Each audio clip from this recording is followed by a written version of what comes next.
Hey guys, story time with Antone from the channel Roaming with Rohmer. Thanks for coming into another episode. So, as you know, the channel is called Roaming with Rohmer, and I'm supposed to be doing some camping videos with my 1987 Volkswagen Vanagon named Rohmer.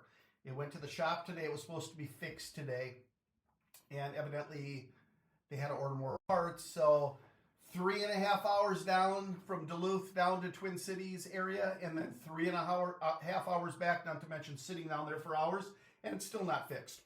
Not real happy about that, but excuse me. But anyway, I thought I'd do a video. So this is going to be another one. If you've been watching the last couple episodes, I'm telling stories from my book, From Turmoil to Triumph. I wrote this. It's been over a year now ago. It came out. You can find a link in the description below if you would be interested in picking up a copy. But I'm going to tell another story from this. I've been doing these stories the last couple of episodes, and it's been kind of fun. So this story is going to be how I got into business. So if you have followed my channel for a while, you'll know that I started a company called Lemon Squad. Lemon Squad turned into a very large company, and I sold it to a company out of Seattle almost 4.5 years ago. But what got me into business? So I come from a family of blue collar workers, and that's great. There's nothing wrong with that. Mechanics, welders, retail, just all sorts of different things. Banking, working the teller at the bank, all sorts of stuff like that. But nobody in business for themselves. So I had no experience with that. I didn't go to school for that. I was a mechanic.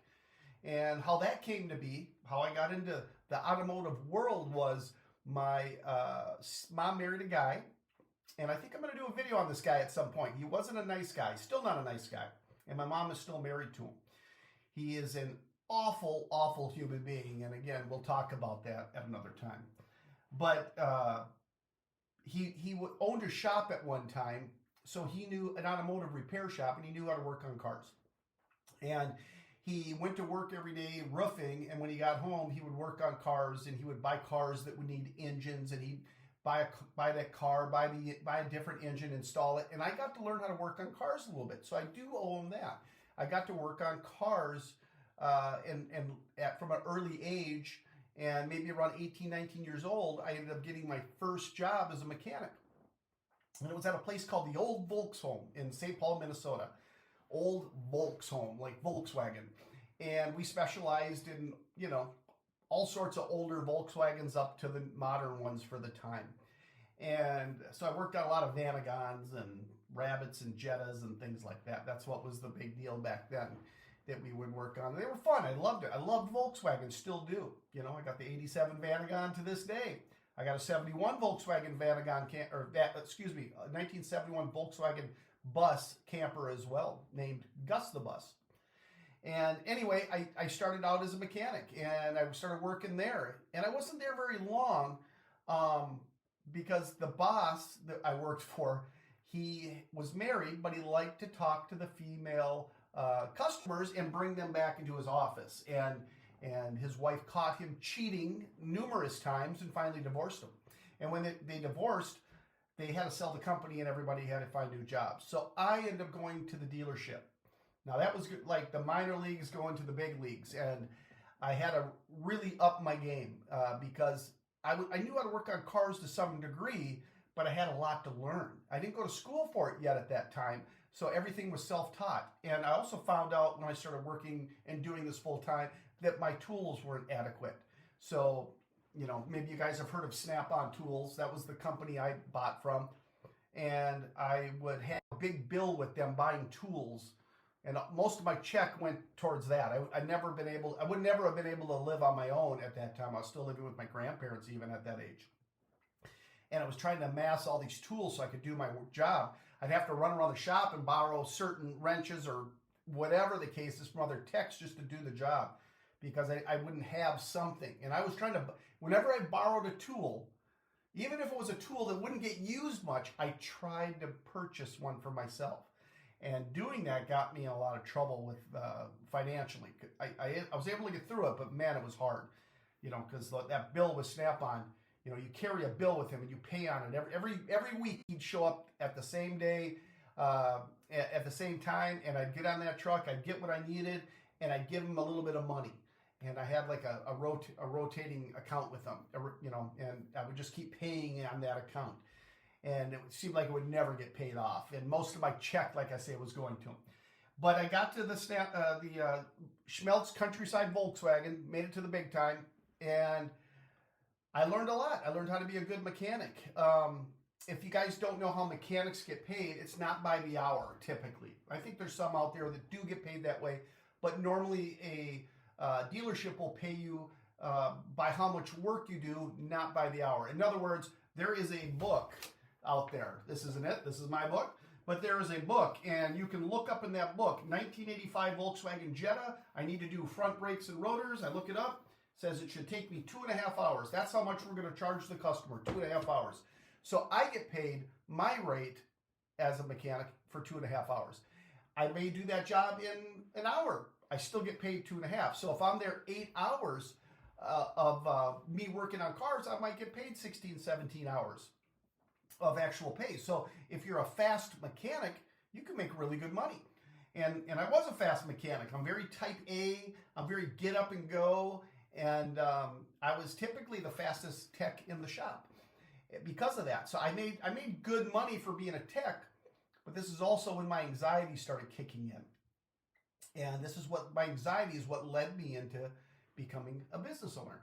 So as a mechanic working for the dealership, and I started bouncing around to a couple of different dealerships too. I didn't stay at Schmelz Countryside all that long. I always thought the grass was greener at the next place, and it wasn't. But I noticed when I was working that these guys would come into the shop, and they were adjusters for the extended warranty companies. So if I diagnosed a car that it needed a new transmission or a new motor, if it had an extended warranty on it, they would send a guy out from the extended warranty company to verify that failure, make sure I diagnosed it right, make sure that customer was maintaining it correctly, and then he would go back and give that information back to the warranty company so they can figure out if they want to make that claim or not, and pay for that claim, pay for that customer's new motor or tranny. And I thought to myself, now that would be a fun job to do. Maybe I should look and see what it takes to become an insurance adjuster. So I did. I found out, and I found a company that wanted to take me on. They were called Magoo's. They're out of California, and they started giving me work. And I started doing those inspections while I was still working for the dealership. At this time, I was working for Burnsville Honda. I had to think about that. Burnsville Honda. I was at the Honda dealer, and I started doing these at lunchtime, after hours, and just whenever I could fit them in. And I realized I was making pretty good money doing these inspections. And at that point, my anxiety was really bad too. And my anxiety always revolves around health stuff, especially back then. If I was having an anxiety attack and my heart started racing, well, I must be having a heart attack, right? I had a lot of muscle twitches in my lower extremities. I look it up online. I must have MS because that's what I think I had all these things that I didn't. And anxiety was just horrible at that time. It was just horrible. And I got these muscle twitches that would just go on all day long. And it was like one big, long anxiety attack. And, no matter how fast you are as a mechanic and how much money you're bringing in, you're the fastest tech in the shop. The higher ups are still on your butt to be even faster. And it wasn't a great place to be, even though the money was okay for what I was capable of making back then. I was at the higher end. So I just needed to try something different. So I got into these inspections. And what I found out right away was these inspectors that were coming out and doing these inspections, they didn't work for the extended warranty company. They worked for inspection companies who got the work from the warranty company. So I tried, the more of these inspection companies I could sign up with, the more work I could get. And I was looking for more and more companies. And there was guys already doing them in my area, but a lot of guys weren't like me. They called me up and say, hey, can you do a job in Mankato? Yes. Where the other guys would be like, well, I don't know. That's kind of far. I got to look at my schedule. I didn't care about anything. They called, boom, I'm on it. And when you do that as an inspector, they love that. They just go, give it to Antone. It's going to get done. Doesn't matter. Just don't even worry about those other guys. Call Antone. He's going to say yeah, and he's going to say it with a smile. And, they always say you can hear a smile through the phone. And I could be having a really crappy day and not be in a good mood, but when that phone rang, I made sure they could hear that smile. And I ended up getting really busy. So I was based out of Minneapolis, St. Paul, and I started getting work not only in that area, they started sending me to St. Cloud, Fargo, Duluth, Bemidji, Rochester, Winona. I'm going all over the place now, right? And it got to be too much. It was too much work and not enough time in the day to do it because of the drive times. So I started putting guys in those other areas. So I'd call up a guy, I'd be like, hey, you want to do some inspections for me in Bemidji? I'd make sure they were a journeyman mechanic, they had the right qualifications, and I would have him do those for me. So it'd be more like side work for him. He'd be at the dealership during the day, and he'd do these when he could fit them in. And I started doing that, and now it got to the point where I had to get a couple of guys for my own area, and now I'm just at home divvying out the work and doing that kind of stuff, and I'm not doing as many inspections then. And that was kind of the beginning of my business. But it started to grow so fast, I started thinking, why am I getting this work from these inspection companies when I can be getting it directly from the warranty companies? So that's what I did. I called them up, got them signed up, got signed up with them. They started doing work here, but they started rolling me out kind of quickly. I started getting work in all my surrounding states, North and South Dakota, Iowa, Wisconsin, and it kept rolling. And I decided that and I had to have a system built to do all that too, by the way. And so the system had to come before I could call them up and get them signed up with me. But then I decided to get into pre-purchase inspections as well. At first I was just doing those mechanical warranty inspections. Now I was going to start doing pre-purchase. And that was an amazing decision because nobody really wanted to do those. And when we got into them, the work skyrocketed. Now I had the whole country covered. And I got to tell you, when you're growing a company and you need this network of inspectors all across the country, the hardest part is getting them signed up. You're going to get a lot of great guys. You're going to get a lot of bad guys, and some really horrible guys, and some really mean guys, and all sorts of people, all different types of things. And I say guys, there was a lot of girls too that went to be a mechanic and fell into this as well. Surprisingly, it didn't used to be that way, but a lot of females got into this trade. So that was the hardest part, was just getting the network built and finding out good guys and bad guys, and replacing the bad guys with better guys, and just honing that network all the time and making it bigger. And we definitely, out of all the inspection companies, had the biggest inspector network. And what made us better was bigger network. Bigger network means less drive time for the inspector. Less drive time means less money for the warranty company. It's cheaper for them to send a guy 20 miles than it is to send them 120 miles to have us go out and do it, So having a large network was a really key thing about how that helped us grow. And, during all that time of growing, my anxiety hit the roof. It got worse than it was in the beginning. That made me want to leave the dealership. I thought working from home, I could just sit in front of the computer and I wouldn't have any issues. But that anxiety got worse, and that anxiety drove me. It drove me to keep me from failing.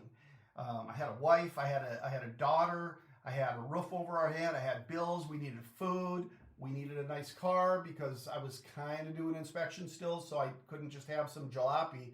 I needed something that was nice and good on gas and reliable.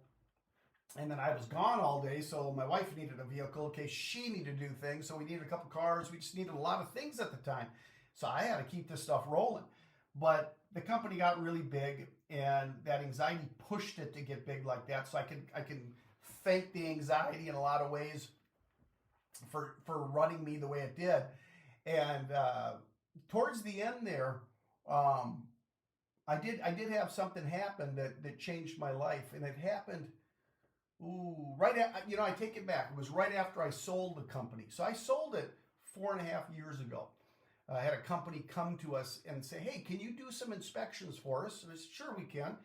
And evidently they were trying to do some pre-purchase inspections, and it wasn't working out for them. So they were going to try to use us for that. They liked what we were doing for them, and they reached out to purchase us as well, and we ended up selling the business to them. They're called Wrench Inc. out of Seattle, Washington. A great company, a great bunch of guys. And I stayed on with them for 4.5 years, or no, 4 years. And it's been 4.5 years since I sold. So I've been on my own for a little bit now, not working. But I don't know where I was segueing into there. Where was I going with that? So I had a big thing happen to me. One day, my cousin was coming over to my house. He was going to meet my dad at my house, and those two were going to get in the car and run down to the Harley dealer 2.5 hours away and meet me there. So I was going to leave by myself a little ahead of time on my Harley. I was going to have some work done to it. And I ended up leaving before they got to my house, so I'd get to the Harley dealer first. And I ended up coming up maybe 25 minutes down the road across a scene where a person had died on a motorcycle in a motorcycle wreck. And it was my cousin that was on his way to my house. And that really affected me. And yeah, it was a horrible, horrible experience. Yeah, that was bad. And one of my things with anxiety is that I've always dealt with is if my anxiety is really bad through the day, I can still get through the day and you won't even know that I'm dealing with it, but I'll have a lot going on that is horrible in my head, but I get through it. It's when I lay my head down at night that it would be the worst for me because my brain racing throughout the day is okay. I could handle that because I use that racing. I could still get things done. But with my mind racing at night, I couldn't sleep. And I could literally lay there all night long.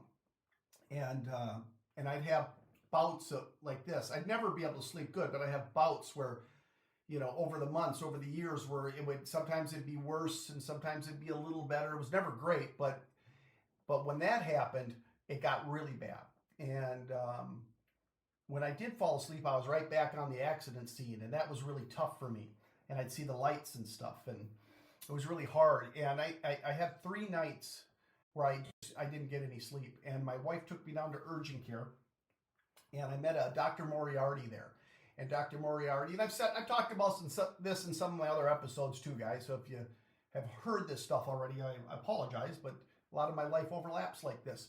And Dr. Moriarty said he was a doctor that had his own practice at one time, and he specialized in anxiety. And not only that, he had anxiety. And he said after we explained everything to him that had been going on in the present at the time, and my whole life before that, he decided I was probably somebody that would get on medication and stay on medication their whole life for it. So he put me on something called citalopram, 40 milligrams, and that's what I've been taking ever since. He built me up to that dose, but that's where I'm at. And he also put me on something called quetiapine that I take at night, and that's to help me sleep. It's a crazy medication because it's an antipsychotic, but it's off-labeled as a sleep pill. And I don't have any psychotic tendencies, so I'm fortunate I don't have that issue. But it's amazing for sleep. And it's crazy how it works. It doesn't just knock you out. It just makes you not have racing thoughts and you can go to sleep. I can stay up on it if I have to. It doesn't mean I have to go to sleep because I took it, but it's just an amazing pill. I don't feel weird. I don't feel anything. I just don't race anymore, you know, like that. And being on these 2 medications have changed my life. So me losing my cousin, what a horrible traumatic thing, and I wish it didn't happen. The one thing that came out of it was it forced me to take care of my anxiety. But again, guys, if I didn't have this anxiety, I don't think I ever would have been as successful in business as I turned out to be. That anxiety drove me. But I've always had a drive anyway, I think, but that anxiety really amplified it. So that's what got me into business, anxiety. I got till October, I think. I have to look at my paperwork, but that's when my non-compete's up and I'm coming back into that business. I'm going to start up another inspection company. I'm 54 years old. I feel like I'm in good shape. I feel healthy. And I really have a hard time not having something to do. So, you know, I'm going to start this other company up and I'm going to try to build it big. I've got a lot more experience than I used to have and connections and all these different things where I think it's just going to hit the ground running and it's just going to take off and be successful right off the bat. And I'm really excited for that. And maybe I could just do that till I get so old that I don't want to work anymore, that I can't get off the couch. And then maybe I won't have this issue of not being able to sit around. Maybe I'll just do it till I have no choice but to sit around. So anyway, that's story time with me. Another story from my book, From Turmoil to Triumph.